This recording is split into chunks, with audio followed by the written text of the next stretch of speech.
Magandang araw po, welcome po sa aking channel, Love9 TV. Patalasasan po, meron po ba kayong mga properties na napapabayaan or non-performing assets? Plan nyo ibenta, pero wala kayong oras sa pagbenta nito.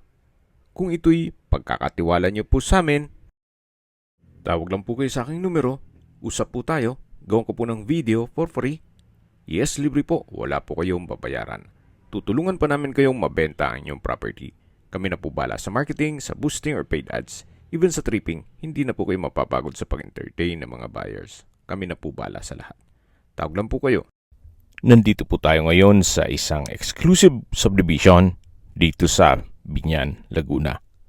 Kumpleto po ang amenities gaya ng clubhouse, park and playground, chapel, swimming pool, basketball court, 24-hour security at marami pa pong iba. Ito pong bagong video presentation natin ay isang 2-story house na may lot area na 480 square meters. Ito pong bahay ay may floor area na 349 square meters. May 7 bedrooms, 6 toilet and bath, may powder room, computer room, attic, garden, at storage room. May 2 covered car garage at ito pong malaking gate ay malaki pa po ang espasyo gawa ng bakanting lote po ito. At tungkol naman po sa dokumento nito, ito'y titulado, buhay po ang may-ari kaya wala po kayong maging problema sa documentation o sa transfer ng title. Ito po yung tinutukoy ko na bakanting lote kung saan kahit po 10 sasakyan ay kakasya po dito. Yan po yung bahay na well-maintained kaya wala po kayong papagawa. Then meron din pong stainless gutter. Sa pintura naman po, wala po kayong ipapagawa kahit maselan, maayos pa naman. Then ito pong natatanaw natin ay yung pedestrian gate at yung main gate. Yan po yung covered car garage na sa dulo po niyan ay may setback papunta naman sa likod ng bahay. Mamaya po papakita ko sa inyo. At nandito na po tayo sa main door. Ito ay naka-solid wood door, then meron pong glass panel at welcome po dito sa bahay ni Mama at Sir. Ito po yung living area o salas na meron pong access door o sliding door glass and wall papunta naman sa bakanting lote. Premium tiles po ang ginamit dito sa flooring. Maayos naman ang pintura ng ceiling at wall. May chandelier. At dito po sa kabilang side naman ay meron pong enclosed area na ginawang playroom. Actually, pwede rin po itong gawing office kung sakaling meron po kayong work from home. So yan po yung enclosed area. Then dito naman po yung sliding door glass. At ito naman po yung pinakita ko sa inyo kanina. Hanggang sa dulo po yan. Then meron din pong covered na space para dito sa mga manok ni Sir. Balik po ulit tayo dito sa living area. Matatanaw natin yung main door, then yung staircase o hagdan na may katabing waterfalls, at dito naman po yung powder room. May hand wash basin, urinal, at water closet. Naka-tile bathroom wall at meron din pong bathroom window. Meron din pong malaking vanity mirror. Yan po yung hagdan o staircase. Mamaya po, akyat tayo dyan. Lipat po muna tayo dito sa may dining area. Napakalaki din po ng espasyo.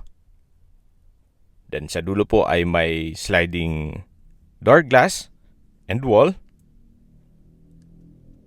na access din papunta dyan sa manukan at covered lanay na naka-tile flooring na rin po. Yun po yung covered area. Actually, kung gusto nyong maglagay kayo ng swimming pool, pwede rin po. Napakalaki pa po ng space. Then dito naman po yung breakfast nook. At lipat po tayo dito sa formal kitchen na meron pong breakfast table, kitchen countertop, gas range, range hood, kitchen cabinet, meron pong kitchen drawer, then wall-mounted kitchen cabinet, at ito po'y naka-tiled kitchen wall. Meron din pong kitchen window. At another access door na papunta dito sa extension ng covered lanai. Yung pinakita ko sa inyo kanina. Napakalaki pa po nitong area para sa ibang improvements na gagawin nyo dito sa property. Then meron pong another access door na papunta naman sa dirty kitchen na meron pong countertop, kitchen cabinet, stainless sink with faucet. Then dito po sa dulo ay meron pong extension ng dirty kitchen. Kahit po magsabay-sabay na magluto at kung may okasyon ay pwede po. So mula po dito matatanaw natin yung malaking gate na kung saan dun po tayo pumasok kanina. Then yan po ulit yung manukan. Actually, itong areang to pwede pong gawing maid's room. Then dito naman po yung dirty kitchen. At sa dulo naman po ay meron pong steel gate na papunta naman dito sa service area na may countertop. Then dyan po nakapwesto yung washing machine. Then ito po yung tinutukoy ko na setback na papunta naman yan sa garahe.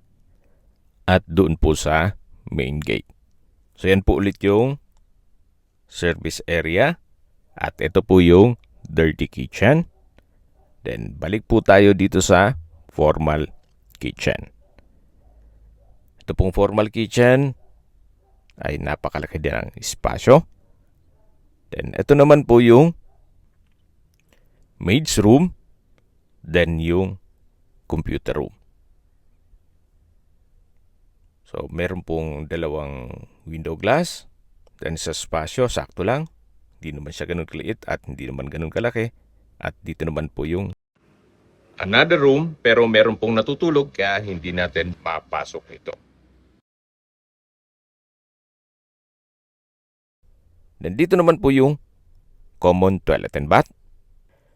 Kompleto din po ang bathroom fixtures gaya ng hot shower set, water closet with bidet, hand wash basin, at naka-tiled bathroom wall. Meron din pong wall-mounted towel rack. Yan po ulit yung formal kitchen at dito po yung dining area.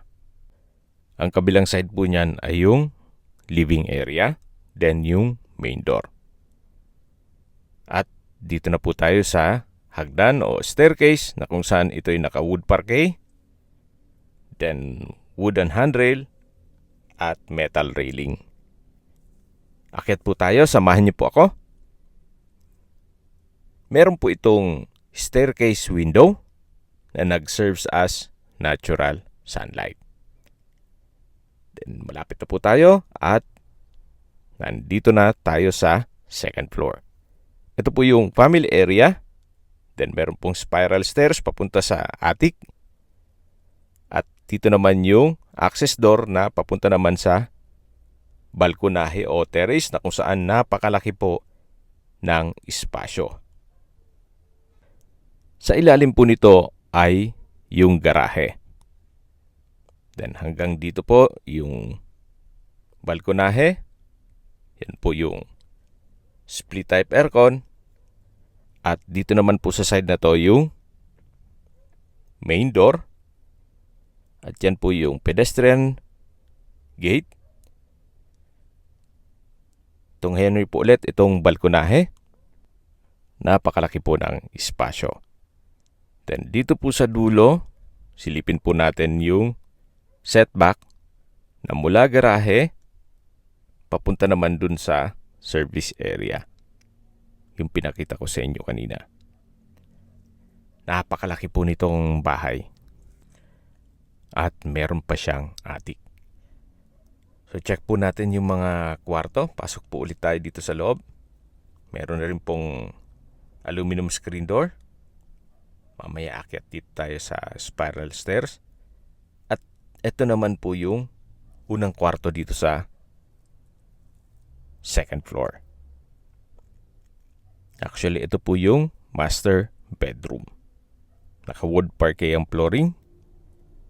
Tungkol pala sa furnishings, wala pong nabanggit sa akin. So, i-assume na natin na bare lang po ito. May center lamp. Then, dito naman po yung drawer and dresser at wardrobe. Then, sa dulo po ay may countertop. May faucet and sink. Then, dito naman po yung toilet and bath. May bathroom countertop, vanity mirror, tile bathroom wall, water closet with bidet, may bathroom window. Ito naman po yung hot shower set na may overhead shower. Then meron pong bathtub. Naka-tile bathroom wall na rin po pala ito. Then may exhaust fan, then wall-mounted, stainless, towel rack. So ito po yung toilet and bath ng master bedroom. Balik po ulit tayo dito sa kwarto. At sa dulo po nito ay meron pong maliit na balkonahe. Ito po yung access door. At check natin. Sliding po ito. Mula po dito matatanong nyo naman ang inyong mga magiging kapitbahay. Pati po yung basketball court, yung manukan, at itong side ng bahay na kung saan hanggang dito po ay maayos na maayos po siya. Wala pong crack ang structure. Then dito po another balkonahe. Then access door, glass. Tanaw din po yung mga kapitbahay at malapad po ang concrete road. Yan po yung balkonahe na naipresent ko na sa inyo kanina. Balik po ulit tayo dito sa loob. So yan po yung wardrobe, yung drawer and dresser, then may split type aircon kung saan for sure kasama po yan para hindi po masira yung wall kung tatanggalin pa yan. So yan po ulit yung hagdan. Ito yung spiral stairs papunta sa attic. Bago tayo umakyat dyan, dito muna tayo sa hallway at check natin itong pangalawang kwarto dito sa second floor. Naka-wood parquet ang flooring. Then maayos naman ang pintura ng ceiling at wall. May split type aircon. May center lamp. Then meron pong wardrobe. At meron din po itong sariling toilet and bath. Then sa dulo po ay meron ding access door na papunta sa maliit na balkonahe. Ito po yung toilet and bath na kung saan may hand wash basin, vanity mirror, hot shower set, tile bathroom wall, at meron pong water closet with bidet. So far maayos din po itong banyo. So ito po yung second bedroom. Then may access siya sa balkonahe. Natanaw po yung second gate, yung basketball court, at yung manukan. Balik na po tayo dito sa loob. Yan po yung split type aircon. So ito pong dalawang kwarto ay meron ng aircon. Kaya hindi na po kayo magpapa-install. Labas po tayo dito sa may hallway. Then dito naman po yung third bedroom. Mas malaki po ito nung second bedroom. Meron din pong split type aircon. May center lamp. May wardrobe. At whole body mirror. Then, may customized window glass. At sariling toilet and bath na may hot shower set. Tile bathroom wall. Water closet with bidet. Hand wash basin. At exhaust fan. At labas po tayo para check natin yung kabilang kwarto o pang-apat na kwarto. Hanggang dito po ay naka-wood parquet flooring. Then ito po yung fourth bedroom. May wardrobe, window type aircon, sliding window glass. May sariling toilet and bath. Na kumpleto din po ang bathroom fixtures gaya ng water closet, hand wash basin, hot shower set, at bathroom window. Yan po yung hallway papunta sa mga kwarto. At dito naman po yung family area, or kung malaking pamilya po talaga kayo, pwede po itong gawing another room. Then meron din po siyang access papunta sa balkonahe. At mula po dito, tanaw naman yung second gate. So mapapansin nyo po kahit dito sa taas ay maayos ang pintura, pati yung stainless gutter, mga ceiling panels, walang crack ang dingding. At ito pong kwarto na to ay malaki naman ang espasyo. So balik po ulit tayo dito sa may hallway. Ito po yung mga kwarto na i-present ko na sa inyo kanina. At ito naman yung tinutukoy ko na spiral stairs, na kung saan ito naman po yung papunta sa attic. Ganun po kalaki ang floor area nitong property o usable floor area. So pasensya na po kung medyo makalat dito sa taas. Gawa ng biglaan po ang pag-video shoot. Pero po kung sakali man na maayos po yan, ay pwede pong lagyan ng 2 kwarto. Habang naglilipot po tayo, pag-usapan na natin ang distance, location at travel time. Mula po sa Gold Mile Industrial Park, ang distance is 2.2 kilometers at ang travel time is 7 minutes. Mula naman po sa Save More Binyan at La Consolacion College, ang distance is 2.3 kilometers at ang travel time is 7 minutes. Mula naman po sa Carmona Exit, South Luzon Expressway, Toll Plaza, ang distance is 2.2 kilometers at ang travel time is 6 minutes. Mula naman po sa Binyan Community Hospital, ang distance is 3.4 kilometers at ang travel time is 11 minutes. Yan po yung laging binabanggit sa aking video na dapat nyo i-consider sa paghanap ng property, yung meron pong malapit na hospital. Hindi ko naman po sinasabing sakitin kayo. Yan naman po for emergency purpose lang naman. Mula naman po sa Makati or BGC, ang distance is 31 kilometers at ang travel time is 41 minutes. Opo, wala pa pong 1 oras, nasa BGC o Makati na po kayo. Ganun po kaganda ang lokasyon ng property. At mula naman po sa airport, ang distance is 29 kilometers at ang travel time is 42 minutes. Okay, sa presyo na po tayo. Binebenta po ito ni owner sa halagang 21.8 million pesos. Yan po, tunghayan niyo po. Napakalaki ng bahay at napakalaki rin ng lot area. 480 square meters na meron pa po kayong malaking bahay. Well, good deal na rin po ito. Yan po'y opinion ko lang naman. Pero kung i-assess ninyo na magpapakonstruct kayo sa ganyan kalaking bahay, then bibili pa kayo ng malaking sukat ng lupa ng 480 square meters, mukhang hindi po aabot ang 21.8 million ninyo.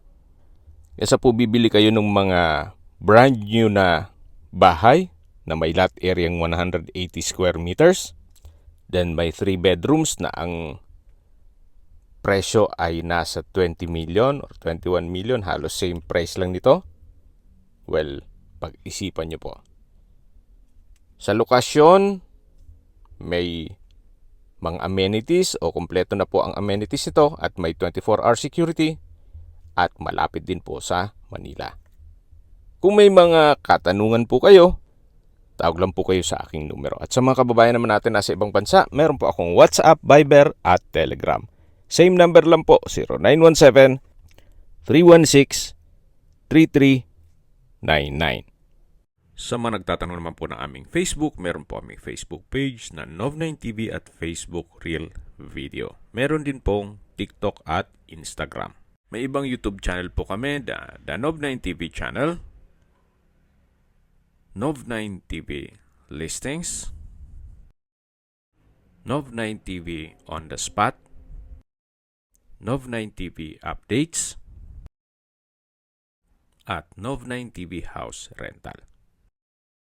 Sana po naibigyan nyo ang video presentation. Paki-like and subscribe na lang po sa aking channel para ma-update din po kayo sa aking future listings. Kung sakali po hanap nyo yung mas malaking sukat ng lupa, meron din po kami ibang listings na pwede nyong pagpilian. Huwag po kayong mag-atubiling tumawag sa amin.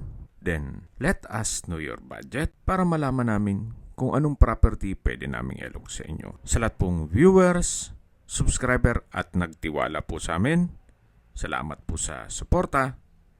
Ingat po kayo lagi at yung pamilya. Maraming salamat po.